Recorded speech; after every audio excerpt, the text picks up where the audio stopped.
નમસ્કાર મિત્રો અત્યારના સૌથી મોટા સમાચારમાં સૌપ્રથમ વાત કરીશું BSNLની મોટી જાહેરાત 5G સેવાઓ મળશે। BSNL દ્વારા એક મોટી જાહેરાત કરવામાં આવી છે। કંપની આ વર્ષના અંત સુધીમાં દેશભરમાં 4G સેવા શરૂ કરશે। આ સાથે આવતા વર્ષે 5G સેવા પણ શરૂ થઈ શકે છે। દિલ્હી, મુંબઈ, કોલકાતા અને ચેન્નઈમાં 4G સાઇટ શરૂ થઈ ગઈ છે। આ સિવાય જયપુર, રાયપુર, લખનઉ, અમદાવાદ, હૈદરાબાદ અને ચંદીગઢમાં પણ 4G સાઇટ ઇન્સ્ટોલ કરવામાં આવી રહી છે। સમગ્ર દેશમાં BSNLની સુવિધાઓ વધારવા ઉપર ભાર આપવામાં આવી રહ્યો છે। મિત્રો, અન્ય મહત્વના સમાચારની વાત કરીએ તો હજુ પણ અમદાવાદમાં મેઘરાજા ધબધબાટી બોલાવશે। અમદાવાદ શહેરમાં વરસાદી માહોલ છવાઈ રહ્યો છે। વહેલી સવારથી વાદળછાયું વાતાવરણ જોવા મળી રહ્યું છે। હવામાન વિભાગે કરેલી આગાહી પ્રમાણે આજે પણ અમદાવાદના અનેક વિસ્તારમાં વરસાદ પડી શકે છે। સાથે જ માછીમારોને દરિયો ન ખેડવા માટે સૂચના આપી દેવામાં આવી છે। ઉલ્લેખનીય છે કે સુરત અને સૌરાષ્ટ્રમાં મેઘરાજાની ધમાકેદાર બેટિંગના પગલે શહેરમાં તારાજીના દ્રશ્યો પણ સામે આવ્યા હતા। મિત્રો, અન્ય મહત્વના સમાચારની વાત કરીએ તો ચાંદીપુરા વાયરસે હાહાકાર મચાવ્યો છે। ગુજરાતમાં ચાંદીપુરા વાયરસનો ખતરો હજુ પણ જોવા મળી રહ્યો છે। અત્યાર સુધીમાં કુલ 127 શંકાસ્પદ કેસ મળી આવ્યા છે। સામે આવેલા આંકડા મુજબ સૌથી વધુ સાબરકાંઠામાં 12 શંકાસ્પદ કેસ નોંધાયા છે। શંકાસ્પદ પૈકી 39 કેસો હાલ પોઝિટિવ છે। ચાંદીપુરાના કારણે રાજ્યમાં 48 બાળકોના મોત થયા છે। જો કે સારી વાત એ છે કે રાજ્યમાં અત્યાર સુધીમાં 27 દર્દીઓ સાજા પણ થઈ ગયા છે। મિત્રો, અન્ય મહત્વના સમાચારની વાત કરીએ તો સરકારનો એક મોટો નિર્ણય। સામાજિક ન્યાય અને અધિકારીતા વિભાગે ઠાકરડા શબ્દના ઉપયોગ ઉપર પ્રતિબંધ મૂક્યો છે। આ શબ્દના સ્થાને ઠાકોર કરવાની સૂચના આપવામાં આવી છે। ઠાકરડાના પ્રયોગથી ગુજરાતમાં 6 જ્ઞાતિઓ પર સીધી અસર થતી હતી, તેથી તેનો બદલવાનો નિર્ણય લેવામાં આવ્યો છે। મહેસૂલી રેકોર્ડ અને પંચાયતી રેકોર્ડમાં આ શબ્દ દૂર કરવા તેમજ સંબોધિત ન કરવા પણ સૂચના આપવામાં આવી છે અને એક પરિપત્ર જાહેર કરીને આ માહિતી આપી દેવામાં આવી છે। મિત્રો, અન્ય મહત્વના સમાચારની વાત કરીએ તો ખેડૂતોને 2000ના હપ્તા માટે આ કામ ફરજિયાત બનાવવામાં આવ્યું છે। ભારત સરકાર દ્વારા પ્રધાનમંત્રી કિસાન સન્માન નિધિ યોજનામાં રજીસ્ટર થયેલા ખેડૂત લાભાર્થીઓ માટે 17મા હપ્તાની ચૂકવણા માટે લાભાર્થીઓની ચકાસણીની કાર્યવાહી આગામી 31મી જુલાઈ સુધી ચાલુ રહેશે।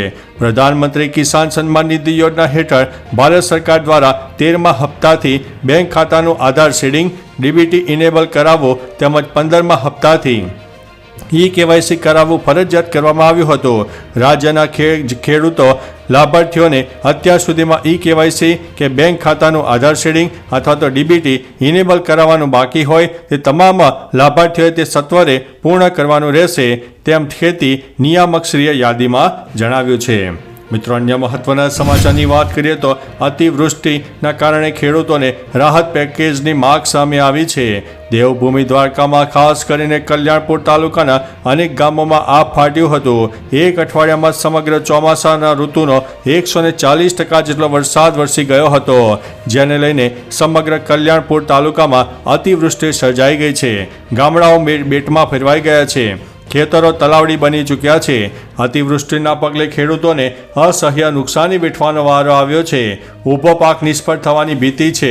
ખેડૂતોએ સ્પેશિયલ રાહત પેકેજની માંગ કરી છે। કિસાન કોંગ્રેસ ચેરમેન પાલભાઈ આંબલિયા અને કોંગ્રેસના નેતા ભીખુભાઈ વારોતરિયાની આગેવાનીમાં 26 જુલાઈ 2024ના રોજ રાવલ, ગોરાણા સહિતના કલ્યાણપુર તાલુકાના ખેડૂતો કલેક્ટર કચેરી અને ખંભાળિયા પહોંચી ગયા હતા। ખેડૂતોએ કલેક્ટરને અરજી આપીને પોતાની અમુક માંગો સ્પષ્ટ કરી હતી। મિત્રો, અન્ય મહત્વના સમાચારની વાત કરીએ તો સૌથી મોટા ખેડૂત સમાચાર સામે આવ્યા છે। યાર્ડમાં સૂકી ડુંગળીના ખેડૂતોને 100 થી 300 રૂપિયા મળ્યા હતા। યાર્ડમાં સૂકી ડુંગળીની 3100 ક્વિન્ટલની આવક થઈ છે। યાર્ડમાં અત્યારે સૂકી ડુંગળીના ઢગલેના મોઢે આવક થઈ રહી છે। રાજકોટ માર્કેટ યાર્ડમાં સૂકી ડુંગળીની સાથે સાથે લસણના પાકની પણ આવક થઈ રહી છે।